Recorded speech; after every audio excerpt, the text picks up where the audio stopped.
Irmãos, quanto aos dons espirituais, não quero que vocês sejam ignorantes. Vocês sabem que quando eram pagãos, de uma forma ou de outra, eram fortemente atraídos e levados para os ídolos mudos.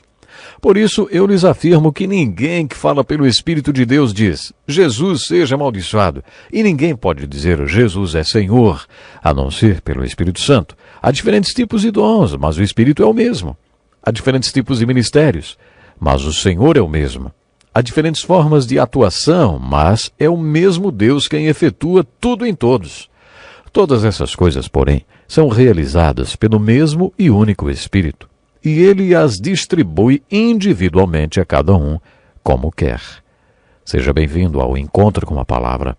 Iniciamos o programa de hoje com a leitura do capítulo 12 da primeira carta de Paulo aos Coríntios. Nesta passagem, Paulo dá início à parte construtiva de sua carta. Já vimos que a primeira parte desta carta até o capítulo 11, que Paulo abordou os problemas da igreja de Corinto, chegando inclusive a acusar os coríntios de levarem uma vida carnal. A partir do capítulo 12, Paulo inicia um novo assunto, escrevendo: Irmãos, quanto aos dons espirituais, não quero que vocês sejam ignorantes. Afinal, qual era a classificação espiritual dos coríntios? No início da carta, Paulo se dirigiu a eles como santificados, mas quanto mais lemos a carta, mais vamos descobrindo que os coríntios eram tudo menos aquilo que chamamos de santificado. Ser santificado é ser separado para seguir a Cristo. Ser santificado não significa ser perfeito ou não ter nenhum pecado. Os coríntios, com toda certeza, são um exemplo disso. Paulo também se dirige aos coríntios como espirituais, mesmo depois de, no capítulo 3, ele os ter classificado como carnais. Você está lembrado? Irmãos, não lhes pude falar como a espirituais, mas como a carnais, como a crianças em Cristo. Começamos então a nos perguntar, eram santificados carnais ou espirituais, hein? Paulo inicia o capítulo 12 dizendo, Irmãos, quanto aos dons espirituais, não quero que vocês sejam ignorantes. Os coríntios não eram ignorantes, pelo contrário, eles eram muito instruídos, nem eram ignorantes a respeito do Espírito Santo. Eles eram espirituais, santificados. Eles tinham dons espirituais. Eles sabiam da existência do Espírito Santo, mas desconheciam sua função. Isso Paulo discute no capítulo 12 de 1 Coríntios, as funções do Espírito Santo. Paulo começa a dar esta explicação sobre as funções do Espírito Santo mais ou menos assim. É assim que o Espírito Santo trabalha. O Espírito Santo dá dons espirituais às pessoas espirituais. Estes dons espirituais dão às pessoas espirituais capacidade para exercer ministérios espirituais. À medida que essas pessoas, com seus dons espirituais, começam a exercer seus ministérios espirituais, o Espírito Santo unge seus dons e as manifestações destes dons através dos seus ministérios. No início deste capítulo, Paulo está dizendo que há variedades de dons. O Espírito Santo não dá o mesmo dom para todas as pessoas da sua igreja, o que significa que há uma variedade de ministérios. Paulo também diz que há diferentes formas de atuação.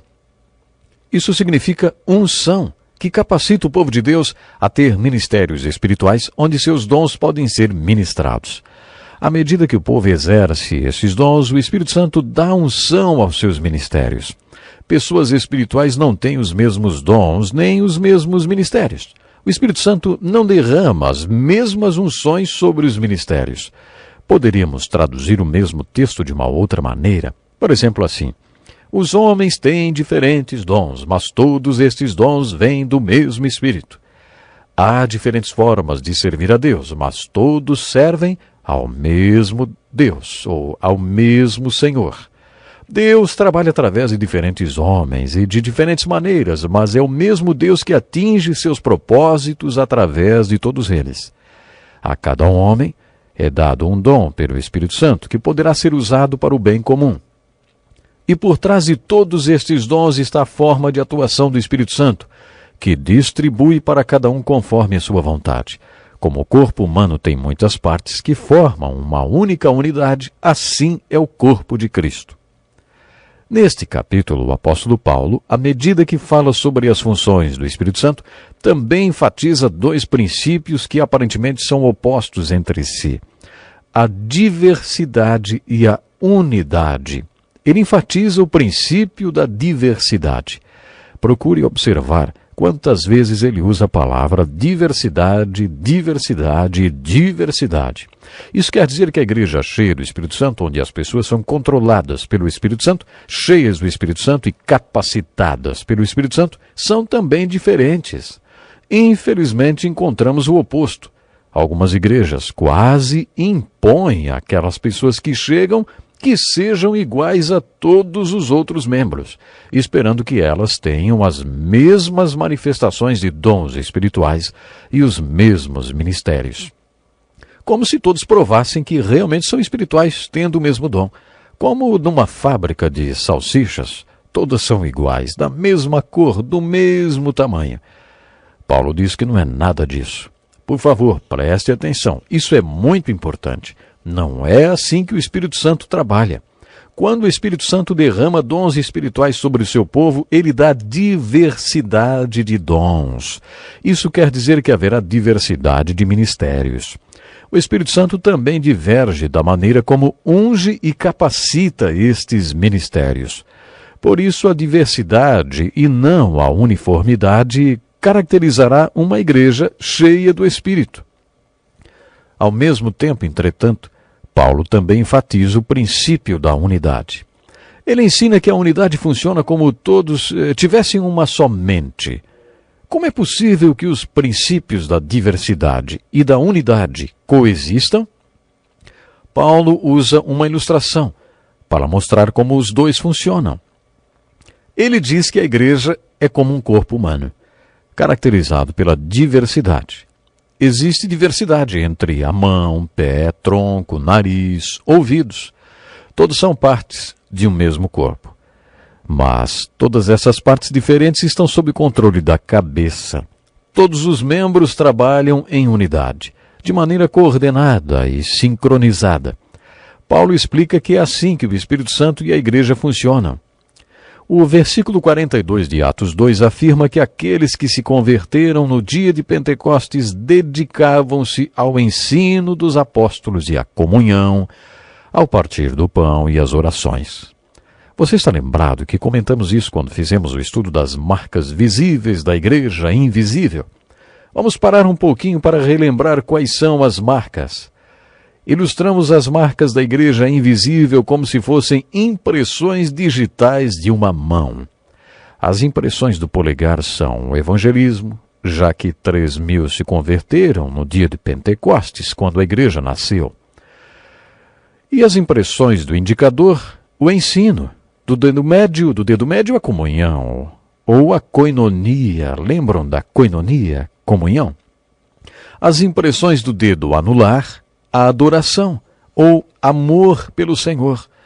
E a do dedo mindinho, a oração. É mesmo, a oração. Essas são as marcas invisíveis da mão esquerda da igreja no livro de Atos. Já na primeira carta aos Coríntios, capítulo 12, à medida que você compreende a essência, a natureza, a função e o propósito da igreja, percebe que Paulo mostrou as marcas da mão direita da igreja. O que ele ensinou é que quando temos uma igreja verdadeira sob a atuação do Espírito Santo, a marca que primeiro aparece é a da unidade, a marca do polegar. Esta unidade é sobrenatural e maravilhosa e conquistada quando todos os membros da igreja ficam sob controle da cabeça ou do cabeça. E o cabeça deste corpo que controla a igreja é Jesus Cristo.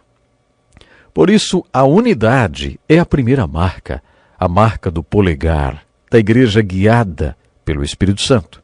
A próxima marca, a marca do dedo indicador, é a diversidade. A unidade existe sem sacrificar a diversidade. Muitas empresas dizem que você pode fazer parte da equipe, mas para isso tem que ser igual a todos os outros membros. Para fazer parte da unidade da empresa, você tem de sacrificar e desistir daquilo que o torna único e diferente de todos. De acordo com as Escrituras, isso não é unidade, é uniformidade. Mas a particularidade do corpo de Cristo e a maneira bonita como esse corpo funciona é conseguida através da conjugação da unidade, o polegar com a diversidade, o indicador. Sabe, o dedo médio da mão direita é pluralidade. A Igreja de Cristo tem pluralidade e quando o Espírito Santo atua entre os membros, ele não usa apenas o pastor ou uma das pessoas com dom, uma ou duas pessoas com dons. Não é assim que o Espírito Santo quer trabalhar. Observe que quando o Espírito Santo está atuando na igreja local, ele dá dons para todos os membros.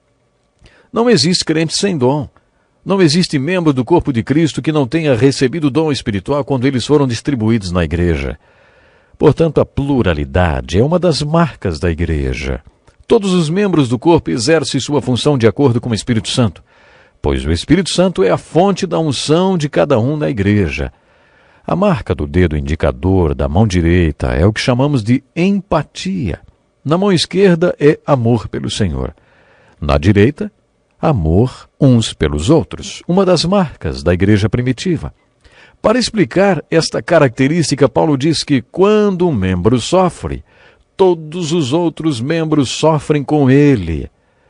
Anos atrás eu quebrei o dedão do pé jogando futebol. A pancada do dedão foi tão forte que quebrou a junta do dedo. Aquela foi a pior dor que eu já senti. Enquanto as pessoas me tiravam do campo e me levavam para o hospital, eu tive cólicas intestinais muito fortes. Parecia que as cólicas eram piores do que a dor do dedão. Eu tentava controlar a cólica e disciplinar meus intestinos. Olha, não foram vocês que levaram a pancada, foi o meu dedão. Não me causem maiores problemas agora. Os médicos me explicaram que o sistema nervoso possui uma corrente de empatia que faz com que outras partes do corpo sofram quando uma parte é ferida. Paulo fez uma bonita ilustração para explicar como uma igreja cheia do Espírito Santo funciona. Existe essa empatia entre os membros do corpo, de forma que quando um membro sofre, todo o corpo também sofre. Finalizando, a marca do dedo mindinho da mão direita é a igualdade. Todos os membros desse corpo têm o mesmo valor. Até o próximo programa.